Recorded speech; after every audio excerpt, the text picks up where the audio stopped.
Hey YouTube! This Let's Play was suggested by Patreon patrons who wanted to see Z3TA, the cakewalk synth that is pretty awesome. It's got all kinds of different oscillators, 6 in total, all kinds of envelope generators, and a bunch of effects. No, there's a lot of great stuff going on in here. This is unique. It's a wave shaping synth, which shouldn't be confused with the wave table synths like Nave or the PPG apps. Those are using like little single cycle waveforms that you can scroll through, whereas this is taking a wave like whatever, and it's shaping it around as you're playing around with it, and it's got a lot of great tools for doing that. So it's a lot of fun. One caveat before you go rushing off to buy this: the virtual MIDI implementation, which was just added, is a little incomplete and kind of buggy. Like the only app that I can get to reliably connect to it is Sound Prism. Genome can sometimes get there, but most other apps like Little Mini Machine and others just will not connect to it at all. And unfortunately, among the ones that it can't connect to is MIDI Bridge, so you can't even hack a workaround. So if virtual MIDI is really important to your workflow, you might want to hold off until Cakewalk gets that patched. But with that said, let's jump into this. I'm going to make a new patch here. I'm going to start off with a sort of a trance lead, and then kind of evolve that into something that's like really thick and rich and just kind of a little bit more modern than the early aughts trances. So you start off with nothing happening in the initial. So let's go over to our first oscillator, and I'm going to throw in the vintage saw one, which I like quite a lot. And I'm going to switch the mode of this to multi-sync. And now with the spread, I'm basically doing like a super saw here.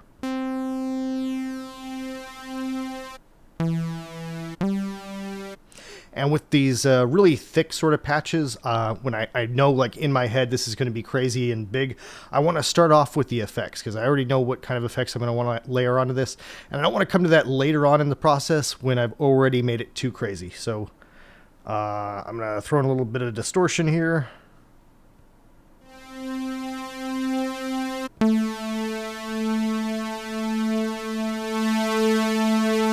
I'm trying to grab the tips of the saw and make it a little fuzzier.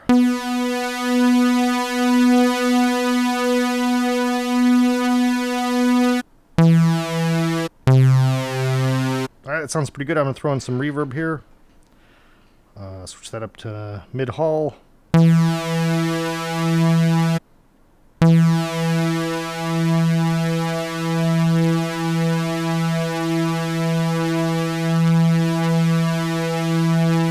Want to hint at that, but I don't want it too big. Alright, you know what? I'm also going to throw in a chorus.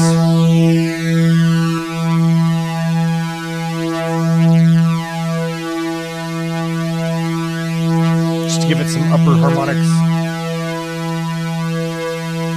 Alright, it's kind of an interesting flavor right there, where it's gritty and fuzzy, but also it's got kind of a cool overtone. I like that, so let's go with that. So we got our basic sort of trancey lead thing going on, and now I'm going to throw in. Let me first set that to only go off to the second filter, because my next trick here. Let's hear how that sounds with the 24 dB. Alright, so my next trick here is I'm going to throw in a sub-oscillator, and that is also going to be a vintage saw one, but this one I'm just going to leave normal synced. I'm not going to try to make it multi, partially because it's a pain in the ass to tap through the mode selector, but mostly because I know that trying to make the super saw sound out of my lower octave stuff is just going to sound muddy. So now I've got to go through the process of tapping on octave a lot, because there's no fucking menu to do this. I just want it to be -1. There we go. And let me pull out the leader and listen to this. All right, that's already like really brittle and crazy. Pull up the volume a bit. And now I'm going to get into the actual wave shaping part of this. We've got 3 sections that let you do different stuff to it. Like the drive is particularly useful on bassier parts.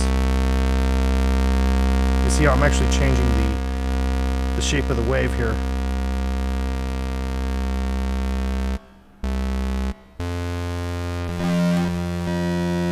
Twist is just screwing up the phase of this wave, which is kind of fun to play with LFOs and stuff. In fact, we might do that. Let's do that right now. I'll throw in a simple sine wave here on the first LFO and tell it to go to oscillator 2's wave shaper twist. And, wow, that's way too much, actually. Let me...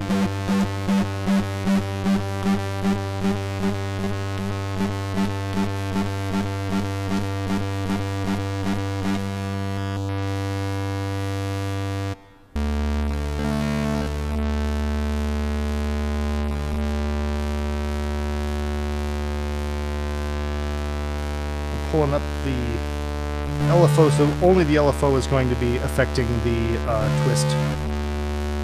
And that speed's a little off. That's still too much.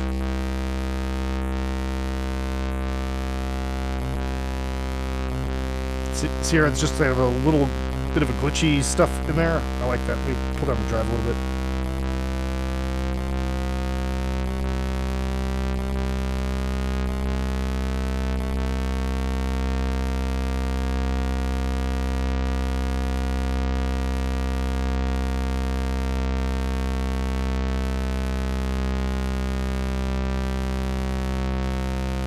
All right, we're getting some motion in there. That's good. So that's acted as a way to fatten up the sound without adding in a lot of extra like layers with more oscillators or whatever that would actually make it way too big. So I think this is going to sound pretty decent with the leader.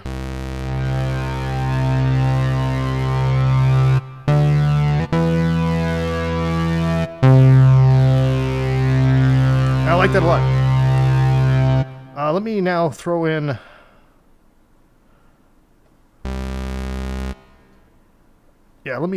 another leader. This one is going to go octave 1, which is mercifully easy to hit. And I could make this a multi, but I think I'm just going to leave this as normal. So let's hear how this is sounding.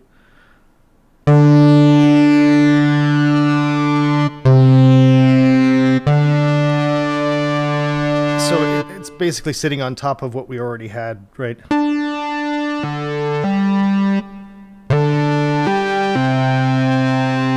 But we've got all these great wave shaping tools, and one of my favorite in here is the fold.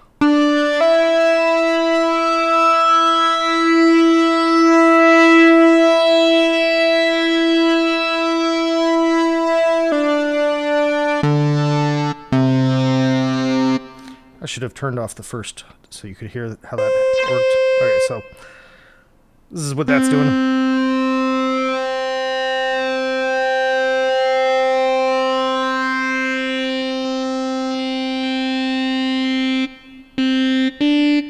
So it's giving it its own very unique harmonics on top of the multi-saw.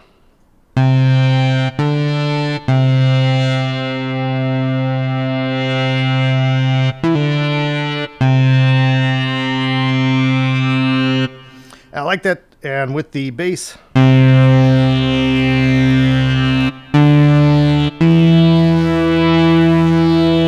we could probably stop right there. I mean, that sounds like really full and rich, but I haven't even really played with the full extent of the LFOs, and I like to play with things, so I'm going to do that. There's an interesting feature here where you can morph waves in the LFO. So if I give it something crazy like this random here, and then give it a sine as the second, you see it'll morph from the crazy random into a smooth sine. And if I send that at something, we will definitely hear the effects of it morphing from crazy to smooth. So I'm going to send LFO2 over to filter 1's cutoff. See how this goes. Alright, that was not as obscene as I feared. Oh, that's not doing anything. I don't have a filter in there anymore. I must have accidentally clicked that. Okay, so this should actually do something now. Alright.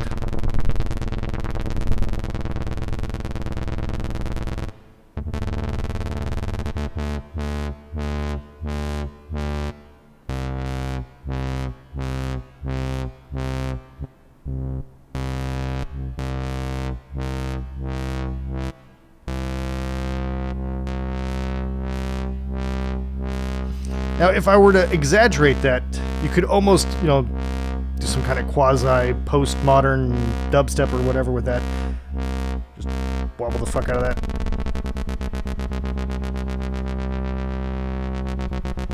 But that's not what I'm trying to do here. So let me figure out a way to make this rich texture work with the lead. Calm that down.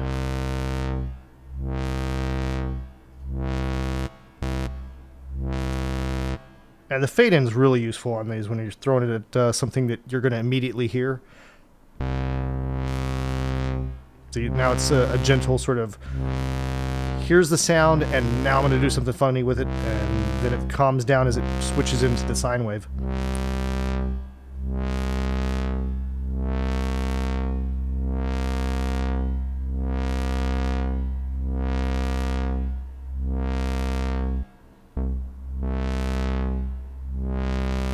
I really like that. You hear how the resonance is catching on the reverb, and it's kind of like a haunting sort of sounding.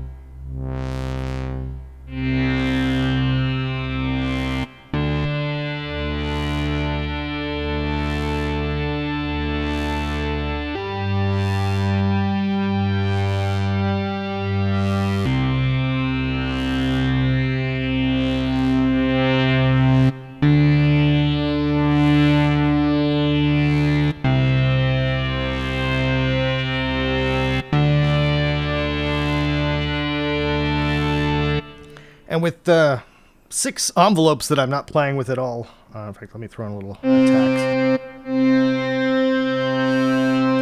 With the other 6 envelopes that I'm not using at all, though, you could do things like play around with the pan of the first filter rather, that's playing with our bass, and doing all kinds of other crazy stuff. But I'm kind of liking the way this is sounding right now.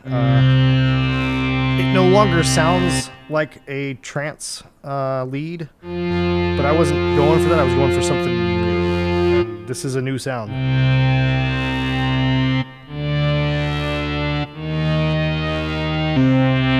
You'll notice I'm playing this monophonically because this is just too rich. It'd be a mess if I was trying to play this poly. That's it for this Let's Play. I hope you enjoyed it. Thank you very much to all of my Patreon patrons, and take it easy.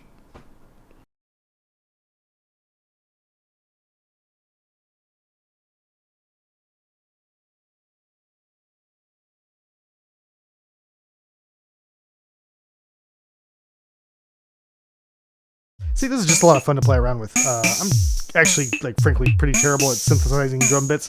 I understand all the principles at it, but I don't know. I always seem to overthink it too much to the point that I just make shit. So this is a much simpler way to approach drum synthesis, and I find it fun. It's actually kind of relaxing because you've got the very simple set of you can do this, and just play around with that and have fun. When you're getting all these rich frequencies, it's a really good idea just to test it every once in a while to see if you've gotten too crazy with it and now it's not going to sound good as a chord or whatever. Let's just play a couple of notes together and see how that sounds.